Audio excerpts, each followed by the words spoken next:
Hey guys, welcome back to the Munoz Little Farm Journey. So Wisconsin, it's starting to get cold already. I think it's like 42 degrees out right now.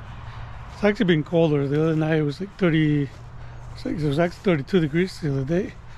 So it's not that cold today, but it's starting to get cold. But I mean, things are starting to change around the farm here.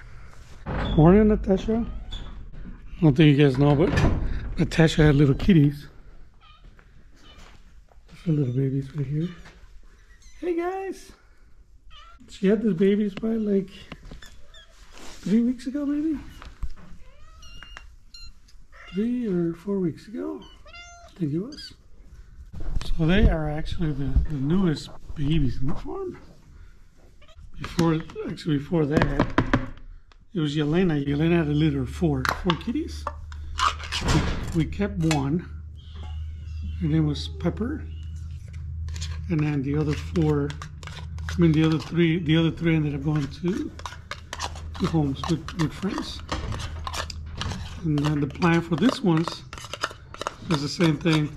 We're gonna keep one of hers, and then the other ones are going to friends' homes. That's it. I mean, that's the plan for the cats. We wanted to breed them once. To get a litter from each one of them, and then that's it. Actually, Yelena is already fixed. She already got fixed since she had her litter, and then as soon as she's done nursing, she can go in for her surgery. Just so she won't have any more kitties, which is actually nice because it's interesting. Out of the two of them, Natasha's always been like the friendliest one we had in the farm. But since she has her kitties, oh boy, she is just mean. And not towards us, but she's been mean towards like the other animals. To the point that Yelena and Pepper actually took off and they left the farm for like almost a week. Pepper left for like a good 2 weeks. She ended up coming back, and then recently Pepper left again. So she hasn't been back again. So she's been pretty mean, and we don't like that. So hopefully it's kind of just a phase because she just had kitties, and then hopefully she'll calm down after with the hormones go away, and she can go back to herself because she's actually a very, very nice cat. Let's feed these little guys. Come on, guys.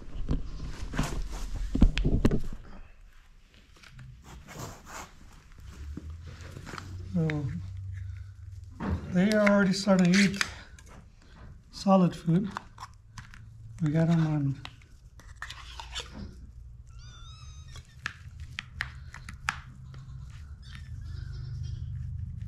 wet food in the morning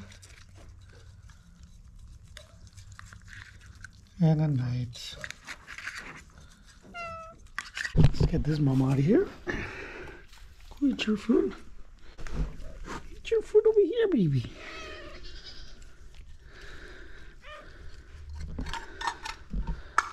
I've actually been doing a lot of research because, like you guys know, we want to breed the girls coming up here in a little bit. Little research I have done, we kind of figured out that I think Hella's a little bit on the heavier side. You guys see, Hella's a little heavy, Dunk is a little heavy, Lala is like perfect, and Valkyrie is also in the perfect size. But the research that we've done as far as like breeding our goats, it's that I guess you don't want to have like an underweight goat, but at the same time you don't want to have an overweight goat to breed them because they can have complications for when they're pregnant. So we're trying to figure out a way to we're trying to put these two girls in a diet because they love to eat, and they don't let Lolly and Valkyrie eat as much. They don't really need grain. Grain is more of a treat for them.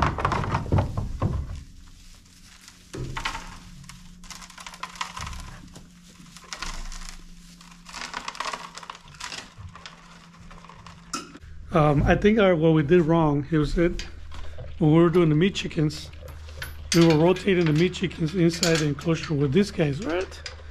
And when we moved the chickens, of course, there was a little bit of feed on the ground that these girls and this guy used to find every time that we moved them.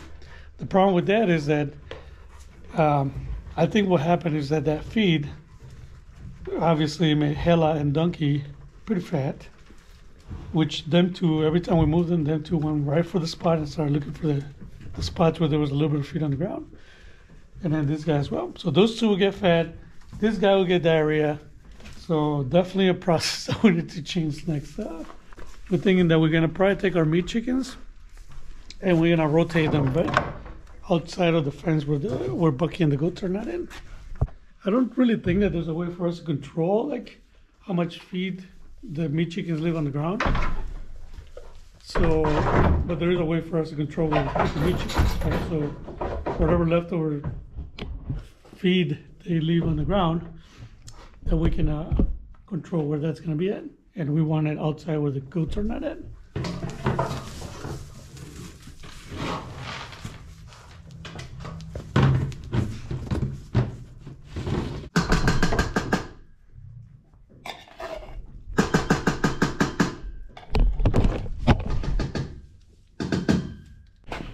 And the goats dropped you guys there for a minute.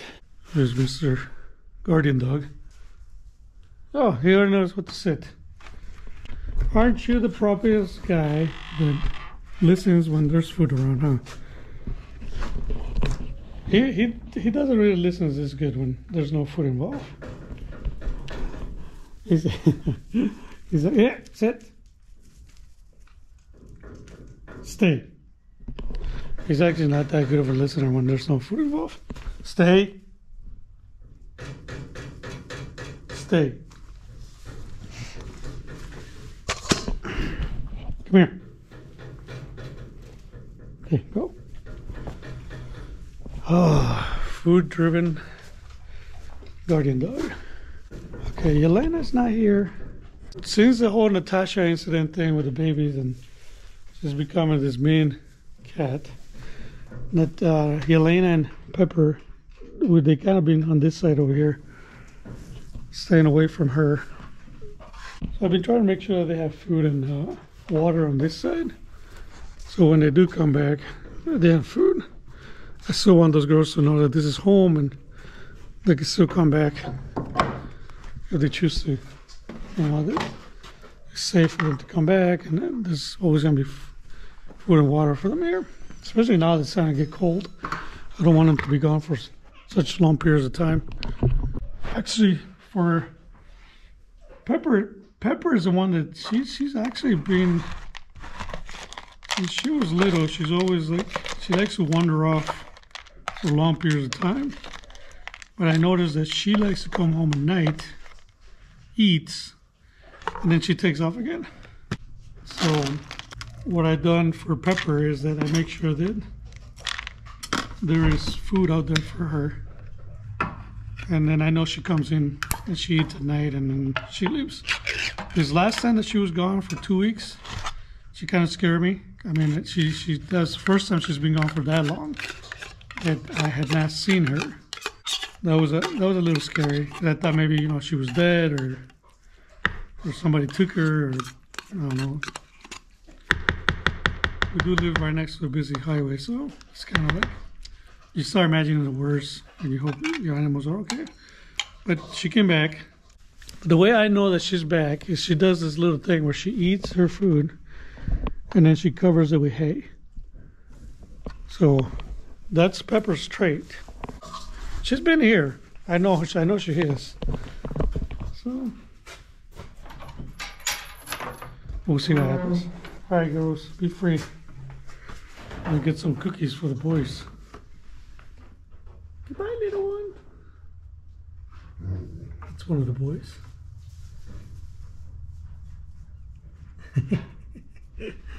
This girl right here, she's always very calm, very chill. She likes to play by herself. Or her siblings are very active and all over the place. I love baby kitties. They stay pretty close to the. They stay in the shed. They don't get out. It is pretty cute. Kelly says she's gonna miss the. That's one thing that she's gonna miss because we're gonna fix her cats. We just wanted to breed Natasha and Elena one time each, and then keep one of them.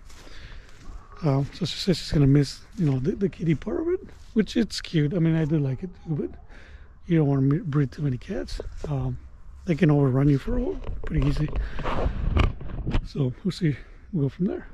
We're actually gonna take the ATV this morning because with the coops being actually with the end of season and the caves being cut, I actually been taking the coops and I've been putting them out in the fields, way out there, for the birds for the chickens to start grazing way out in the back fields. And with my surgery, it's been tough to kind of carry the big buckets of feed and stuff out there. So I just take the ATV now and kind of help me get out there to get all their food. Looks like Kelly spilled some feed on the ground here. It's made a mess. Sorry though. That's a reason. Actually, that's the reason why we have the cats. Even though we have access like that where we spill feed, we actually doing pretty good with rodents. We don't get mice or nothing like that because we have the cats. They do a pretty good job of keeping everything away from the barn and everything with all the feed. I probably could imagine how bad it would be if we didn't have our cats. Because I know when we first moved here, there's a bunch of chipmunks all over around the house and everything that would keep going in. And then we had Tony and Lila. As soon as I started going outside, I would say within like 2-3 months, we have not seen any more chipmunks around the house. And ever since we got them, there's no more chipmunks here. Or squirrels. We don't really see rodents. But I mean, they're there. They catch them. So it's always good to have cats if you have livestock and chickens and stuff. You have feed that you have to keep in the barns and everything. It helps control the rodent population, especially if you got hay fields. If you got hay fields are it's tall grass and stuff. So a lot of rodents like to go hide in there. And having cats kind of helps you control that because they'll go in and they hunt them out and they control that within the area. So it's a pretty good thing to have cats around. No, some people may not like them, but I used to be one of those because when I was little I had a bad experience with cats. But actually now that I live in a farm and I have my cats, I actually quite learned to love them. Cats, they're actually very affectionate if they're in the right setting.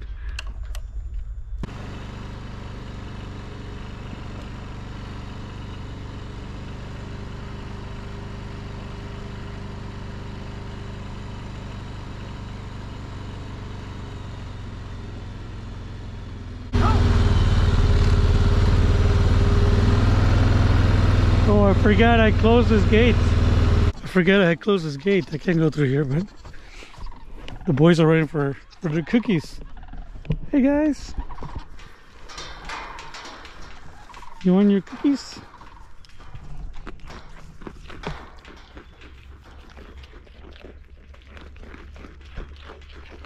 Loki and Thor.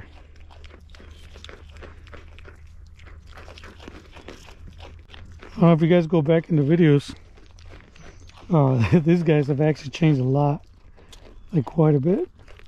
For a lot of friends of mine that I talked about, like we got goats and stuff, they told us, oh, goats stink and stuff. Actually, the girls, they don't stink. Now this guy, they have a smell to them. It's like a musky smell. But it's because they have glands on their heads, and when they go into the, I think it's grut season, I think they call it. Anyways, it's like mating season. They start secreting this smell, and it's kind of to attract the girls, whatever, but they're trying to mate. But that's what their smell is. And then I heard like some people say that they like to pee on themselves and stuff. I haven't seen these guys try to pee on themselves yet, but I do smell the little musky smell on them, which, I mean, it's not out here. It's not bad. I can smell it when I come up to them, but it's not too bad. And they're actually pretty good boys. I love them. They're starting to get pretty hairy. I think that's maybe the winter coat coming in. Thor right here, he's getting pretty thick in his coat, and you got Loki too. I love their beers. You guys are looking good. So what I did here, usually this part of, so this is like one of the fencing areas, and this is the other fencing area right here. This thing is probably like a good 30 feet separated, and then these gates are usually, I usually separate these gates, they're closed off, and this is like 12 feet in between these two, right? But I did an alley so I can, anytime I can connect the two fields. Now I don't really want them to go over there because they will breed the girls if they want to, but I want them to start sniffing the girls, so then the girls start going into heat and start going into the cycles. So what we did is we went ahead and we opened up the aisle right here for them to be able to get closer, but we put cattle panel here to separate them so they can't breed through the fence. Because I heard, I don't know how possible this is, that they can breed, the goats can breed through a fence. So like if we were just to leave them in a fence like this, and a goat would come up here, and then supposedly these little guys can breed that goat right through the fence. I don't know. You tell me. But anyways, we're gonna be taking precautions. So we took the two cattle panels, we separated them probably like a good, I don't know, 12 inches, so a foot and a half. They're separated right there. You know, this is some good distance here. Now, if these guys get pregnant, the girl's pregnant through that, then they get pregnant, I guess. But our plan is to get the girls and this guy's bred by either the end of this month or sometime next month. So if we can get them to breed within that time and get them pregnant, then that's fine. That's what we want. The only reason why we want to control the day that they actually get bred is because Nigerian dwarf goats, they're pretty accurate to the gestation period. And so if you know when you bred your goats, and you pretty much know when the baby's gonna be, when the kids are gonna be born, and that's a good thing, because then you know you can watch them and you can be ready for when they're gonna be born. Look at this guy. What is that face? What's that face, Thor? Huh? What's that face? What was it? They do this thing when they smell the girls. They put the lip. They put the lip up, the front lip. So, I don't know. Maybe they smell the girls on me, because I was by them. I think Thor's ready to breed some girls. I'm sure Loki's too. Okay, boys. See you later. Bucky, behave. This girl is actually not. They're still locked up in the coop because actually I gotta move them today. You can see their little area. They don't. I mean, there's grass. Obviously, there's grass there, but I want to move them where there's more clover and stuff for them to eat. So I'm gonna move them back a little bit, and they can eat that area up. See, these where they were 3 days or 6 days ago, and then they've been here for 3 days. So I'm gonna move them back a little bit. So let me hang you guys here for a minute, and I'll switch this coop real quick.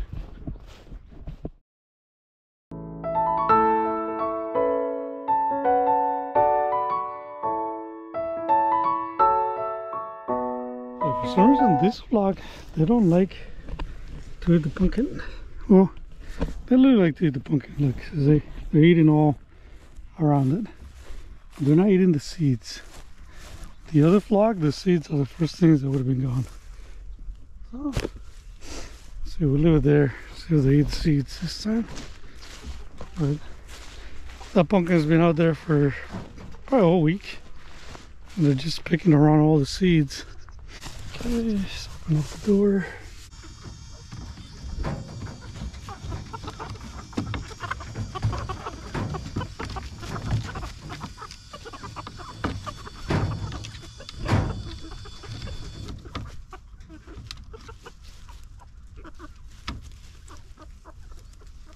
They come out and they go for the clover right away. Start eating all the clover. I love her color. I don't know if you guys can see it. That right there, white and black. See that beautiful pattern right there. This one, actually, this group right here, they're all really pretty birds. I forgot Kelly said she doesn't like one of them. I think she said she doesn't like this ones. Like the way they look. I think they're all cute. Yeah. They love their new, every time they get new greens, new pasture, they love it. That's where they were, just 3 days. That's what this is. So, I guess like, so you guys can see the benefit of like really rotating these chickens in the pasture. Which makes me want to like really think about like, how can I do this in a big scale, you know, to like really, just, whoa. I don't know what spooked them. Anyways, but if you can find a way to do this in a big scale, it would probably be very beneficial because, you know, if you got to fertilize your fields, it's a lot of money. Like the field that we're getting established with the cows, obviously we don't have enough time to rotate the squirrels in there to fertilize 9 acres within the time that we need to get the grass going for the cows. So we had to fertilize it, and fertilizer for that was about $3,000 to fertilize 9 acres. So it's not cheap to fertilize your fields, you know, but if you have animals that can fertilize that ground for you, and you can figure out a method to do that naturally, then you don't have to pay $3,000 to fertilize your fields, you know? And these fields have been a little bit depleted because they've been getting hay out of them for who knows how long. But anyways, the reason why I'm rotating them here is because these areas were a little bit depleted. But the big flock was here probably about a month ago, and you know, they came through here and they killed everything off. But I wanted you guys to see is like, so they leave the area like this, right? So the area is kind of like pretty dead, whatever. But when they come back, when the grass starts growing back, you can see like, you can definitely see the coop was right there, coop was right here, coop was in the area back there. But the nutrients that you put on the ground is just noticeable. You know, even though, I mean, they pooped all over here, right where the coop was, you can really tell. You know, I mean, look at this ground. Like, you have the grass right here. This has all been the same time. So this is probably like 3 inches right here. But then I put my hand on this one right here. This grass is going on like 2-3 feet long. Like, I'm not kidding you guys. Here, hold on. Watch. This is for reference right here. Here's my arm. Look at this grass right here. So this grass is pretty tall. Now you can see it. And it's just, it's rich. It's like, it's real thick. It's really thick grass. And this, man, if I had grass like this everywhere, you know how much hay I can make? That right there would make beautiful hay. So I know my city friends that doesn't make that's not much to you guys, but man, it's nice. If I could have like all my pastures look like this. Look at this. Look at this stuff. So I went to like these workshops where they do like rotational grazing and stuff, and this professor is like, that's some live dirt right there. You know, it's like if you dig in, it's probably gonna find like worms and stuff in there. So it's nice. It's nice to see it in action. You know that your stuff is working. Rotating chickens makes your lawn looks like this. Now, in the city, this might not work because you might not have enough lawn to rotate them to the point that this might be beneficial. If you get chickens like this in the city and you try to rotate them, they actually might just burn your grass and just tear it all up.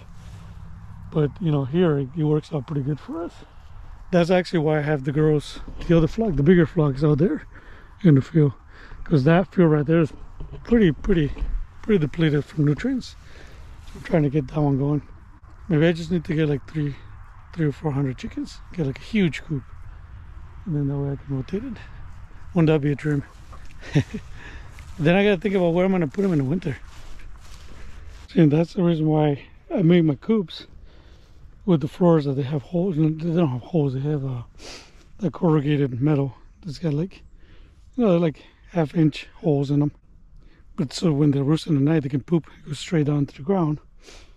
And then I don't have to clean the poop. You know, it just kind of goes straight into the ground when they're done. But this is what it looks like. So this was the day, you know, this was the area before, you know, like I think that was 6 days ago. You know, they do most of the pooping at night. And then this is where we just moved them out of.